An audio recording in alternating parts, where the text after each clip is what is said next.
लेकर आए हुए एक खास प्रोग्राम हमारा हक हमारा अधिकार। हमारे साथ में बातचीत करने के लिए हमारे खास मेहमान एडवोकेट रंजन शर्मा जी, जो कि हाईकोर्ट दिल्ली में बैठते हैं। उनसे जानेंगे हमारे अधिकार क्या क्या हैं। देखिए खास प्रोग्राम।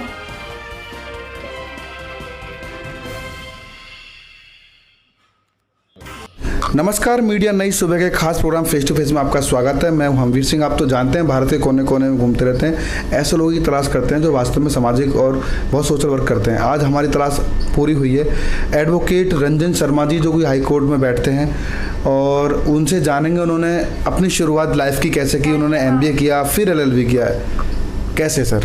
जी बताइए। सबसे पहले नमस्कार सर, आपके सारे दर्शकों को नमस्कार। MBA करने के बाद LLB करने का मेरे माइंड में इस वजह से आया sir, because I was in corporate after doing my MBA। उसके बाद मुझे लगा कि ये जो प्रोफेशन है ये मुझे अट्रैक्ट नहीं करता। जैसा मेरे मन को अच्छा लगता है कि मैं थोड़ा सा सोशल सर्विस भी करना चाहता हूँ, लोगों के न्याय की आवाज़ भी उठाना चाहता हूँ और लोगों को न्याय दिलाना भी चाहता हूँ। तो इस वजह से मेरा झुकाव LLB की तरफ हुआ और उसके बाद मैंने लॉ की और then I am in this profession. जैसा कि आपने देखा होगा कि कुछ महिलाएं पढ़ी लिखी नहीं होती हैं, अनपढ़ होती हैं, और उनके हस्बैंड उनको छोड़ देते हैं। वो अपना हक, अपना अधिकार कैसे मांग सकती हैं? सर, कुछ महिलाएं जो अनपढ़ होती हैं, जो ज़्यादा पढ़ी लिखी नहीं होती, उनके पति उनको छोड़ देते हैं, तो उनका गुजारा किस तरीके से चले इसके बारे में मैं आपको बता देता हूँ कि ऐसी महिलाएं उनके पति छोड़ देते हैं, ना तो उनके पास कमाने का कोई जरिया होता, ना उनके पास कोई ऐसी एजुकेशन होती, ना कोई ऐसी प्रोफेशनल स्किल्स होती। ऐसे में अगर बीइंग अ लॉयर मैं लिटिगेशन की बात करूं, केसेस की बात करूं, तो हर भारतीय महिला जो विवाहित है उसको अपने पति से गुजारा भत्ता मांगने का अधिकार है। ये अधिकार 125 CRPC में वो मेंटेनेंस मांग सकती है फैमिली कोर्ट में एक पिटीशन दायर करके।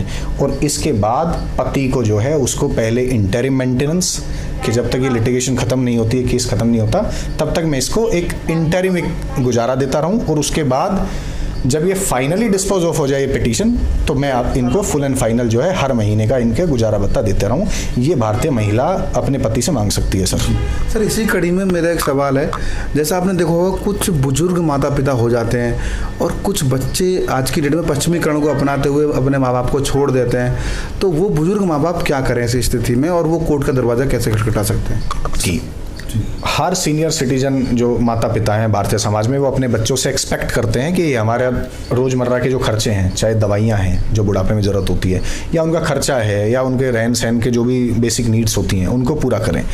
लेकिन आप चाहे वेस्टर्न कल्चर कह लें या इंडियन कल्चर में भी आ चुका है कि बेटा और बहुएँ उनको या तो घर से बाहर निकालने के लिए सोचते हैं, प्लानिंग करना शुरू कर देते हैं, या उनको मेंटेन नहीं करते, परेशान करते हैं कि खुद ही चले जाएं, या वृद्धाश्रम में छोड़ने की तैयारियां वो कर देते हैं, ऐसी प्लानिंग। तो भारत के अंदर क्या है, जिस मैंने 125 CRPC मेंटेनेंस का जिक्र वाइफ के लिए किया, उस केस में, उस प्रोविज़न में सीनियर सिटीजन भी अपने बेटे से जो है गुजारा भत्ता मांग सकते हैं। सेम प्रोसीजर है, फैमिली कोर्ट में एक पिटीशन दाखिल होगी और वृद्ध माता पिता अपने बच्चों से मांग सकते हैं। इसके अलावा भारतीय संसद ने 2007 में senior citizen maintenance and welfare act एक एक्ट पास किया है, जिसके अकॉर्डिंग सीनियर सिटीजन जो हैं वो SDM को अपनी कंप्लेंट देके गुजारा भत्ता मांग सकते हैं, जिसका डिस्पोजल बड़ा जल्दी होता है। उसके अंदर ना तो वकीलों की ज़रूरत होती, और ऐसे में वो सीधे अपनी कंप्लेंट जाके SDM साहब को जमा कराते हैं, SDM साहब उस पर रिपोर्ट मंगाते हैं, और उसके बाद जो है इसका डिस्पोजल बड़ा स्पीडी होता है। तो वो स्पेशल एक्ट है, इसमें मांग सकते हैं। और जो मैंने पहले बताया 125 CRPC, उसमें भी फैमिली कोर्ट में जाके वो गुजारा भत्ता मांग सकते हैं सीनियर सिटीजन। कुछ माँ बाप भी ऐसे होते हैं जो अपने बच्चों को छोड़ देते हैं या फिर दूसरी शादी कर लेते हैं, यार कैसे भी करके कुछ बच्चे, क्या वो बच्चे क्या करें ऐसी स्थिति में? क्या वो भी कोर्ट का दरवाज़ा खटखटा सकते हैं? सर, बच्चों के लिए भी प्रावधान है गुजारे भत्ते का। इसके अंदर Hindu maintenance and adoption act है, जिसके अंदर जो अविवाहित बेटियां हैं, जब तक उनकी शादी नहीं हो जाती, वो अपने माँ बाप से गुजारा भत्ता मांग सकती हैं। इसके अलावा बेटा जब तक 18 साल का नहीं हो जाता वो मांग सकता है। सेम प्रोसीजर मेंटेनेंस पिटीशन में है, जो 125 सीआरपीसी का मैं जिक्र कर रहा हूँ, उसमें बच्चों के लिए भी प्रोविजन है। इसके अलावा एक दूसरा एक्ट है, Hindu adoption and maintenance act, जिसके अंदर बच्चे मांग सकते हैं।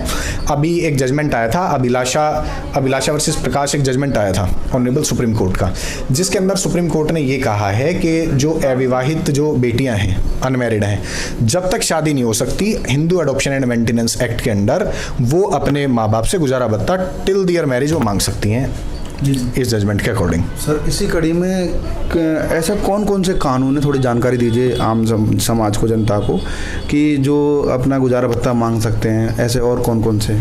सर, जैसे डोमेस्टिक वायलेंस एक्ट है, ये वेडेड वाइफ के लिए अपने आप में एक परिपूर्ण एक्ट है।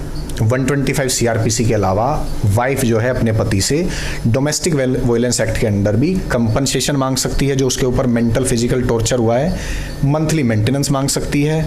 और इसके अलावा सीनियर सिटीजन के बारे में आपने जिक्र किया, senior citizen welfare and maintenance act है, उसके अंदर वो मांग सकते हैं।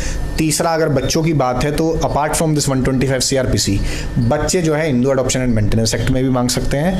तो ये डिफरेंट प्रोविजंस हैं जिसके द्वारा एक जो है वाइफ, बच्चे और सीनियर सिटीजन्स जो डिप्राइव्ड होते हैं थोड़े से, वो मांग सकते हैं। इसके अलावा एक हिंदू मैरिज एक्ट में एक प्रोविज़न और है कि under section 24 of the Hindu marriage act, अगर कोई ऐसे मुकदमे चल रहे हैं तो उसके अंदर लिटिगेशन एक्सपेंस भी रिस्पोंडेंट से मांगे जा सकते हैं कि हम जो एडवोकेट्स की फ़ीस दे रहे हैं या जो हमारा कोर्ट में आने जाने का खर्चा हो रहा है, तो इसका भी जो है भरपाई वो रिस्पोंडेंट ही करे, चाहे वो पति है, चाहे वो कोई दूसरा रिश्ता का बेटा है या पिता है, वो लिटिगेशन एक्सपेंस भी उठाएंगे।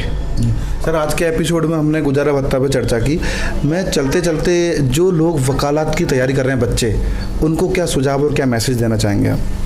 सर, वकालत का जो प्रोफेशन है ये बड़ा वास्ट है। अगर आप वकालत के प्रोफेशन के थोड़ा सा पास्ट में चले जाएं तो जितने भी हमारे फ्रीडम फाइटर्स रहे हैं, चाहे वो मोतीलाल नेहरू रहे हैं, चाहे महात्मा गांधी, जवाहरलाल नेहरू, सरदार पटेल, किसी का भी आप जिक्र कर लीजिए, या हमारे संविधान निर्माता डॉक्टर BR अम्बेडकर, और आज तक भी जितने भी पॉलिटिकल बड़े बड़े लीडर्स आते हैं या जो समाज को एक नई दिशा जिन समाज सुधारकों ने दी है, वो सारे के सारे लॉ फील्ड से आते हैं। क्योंकि एक ऐसा प्रोफेशन है जिसमें आप अपनी प्रोफेशनल स्किल्स के अलावा आपके अंदर जो है सोशल सर्विस करने का जज्बा भी डेवलप होता है ऑटोमेटिक, क्योंकि आप न्याय दिलवाते हो लोगों को, जिसके साथ अन्याय होता है उसको भी जो है उसकी साइड में खड़े हो जाते हो आप। तो वकालत का जो प्रोफेशन है, आज के दिन मुझे ऐसा लगता है कि बहुत सारे लॉ कॉलेजेस ओपन हो रहे हैं, बच्चों का इंटरेस्ट है। बीच में ऐसा दौर आया था कि लोगों ने MBA, BTech इन सब कोर्सेज की तरफ या IT सेक्टर जो है उनकी तरफ ज़्यादा ध्यान देना शुरू किया था। लेकिन लॉ आज एक ऐसा वास्ट फील्ड है जिसके अंदर ना सिर्फ ये कोर्ट की लिटिगेशन बल्कि कॉर्पोरेट लिटिगेशन, इसके अलावा लॉ फर्म्स हैं, IPR इंटेलेक्चुअल प्रॉपर्टी राइट, उनमें भी बड़ा स्कोप है और बच्चे आजकल इनकी तरफ बड़े अट्रैक्ट हो रहे हैं। इसके अलावा जहाँ तक बात है, आपने ये गुजारे भत्ते का जिक्र किया, तो मैं आपको एक चीज़ इसमें और जिक्र करना चाहता हूँ कि सुप्रीम कोर्ट ने लेटेस्ट जजमेंट इसमें दिया था, रजनेश वर्सेस नेहा।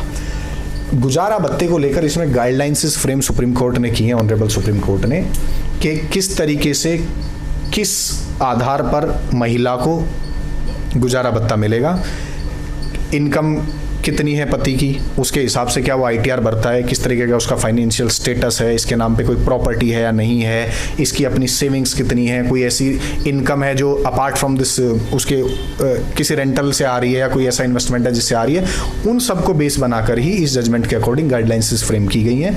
और इस जजमेंट में रजनेश वर्सेस नेहा के अंदर ज्यूरिसडिक्शन ओवरलैपिंग का जो मामला था, कि अब जैसे मैंने इतने सारे एक्ट्स का जिक्र किया, कोई मान लो कि डोमेस्टिक वायलेंस में मेंटेनेंस डाल दे, एक कोर्ट ने पास कर दिया जिसमें मजिस्ट्रेट के पास केस चलता है, फैमिली कोर्ट में चलता है 125 CRPC, वहाँ से भी मेंटेनेंस पास हो गया। तो इस जजमेंट के आने के बाद से महिला को ये डिक्लेरेशन देना पड़ेगा कि मेरा उस कोर्ट ने मेंटेनेंस बना दिया है, इतना मेंटेनेंस मैंने बना दिया है, तो उसके आगे उन सब चीज़ों को भी असेस करके कि ऑलरेडी मेंटेनेंस जा रहा है दूसरे एक्ट में, तब जाके इसकी इन गाइडलाइंस के अकॉर्डिंग ही मेंटेनेंस तय होता है।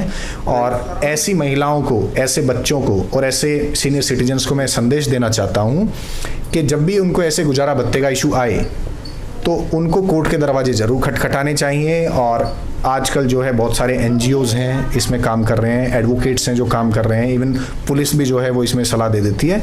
और आजकल इंटरनेट सबके पास है, तो ऐसे मायूस होकर घर पे नहीं बैठना, आप लोग अपने गुजारा भत्ते के लिए, अपने हक के लिए लड़ सकते हैं। आपको मेंटेन करना आपके पति का, आपके बेटे का, आपके बच्चों का और पिता का पूरा पूरा दायित्व है कि वो आपको गुजारा भत्ता दें और आपको मेंटेन करें। धन्यवाद वकील साहब हमसे बात करने के लिए। Thank you sir. तो ये था आज का हमारा खास प्रोग्राम, हमारा हक हमारा अधिकार। फिर आऊंगा आपके अधिकार की बात करने के लिए, आपका खास प्रोग्राम लेकर, हमारा अधिकार हमारा हक। तो देखना ना भूलें, खास प्रोग्राम हमारा हक हमारा अधिकार। जय हिंद, जय भारत।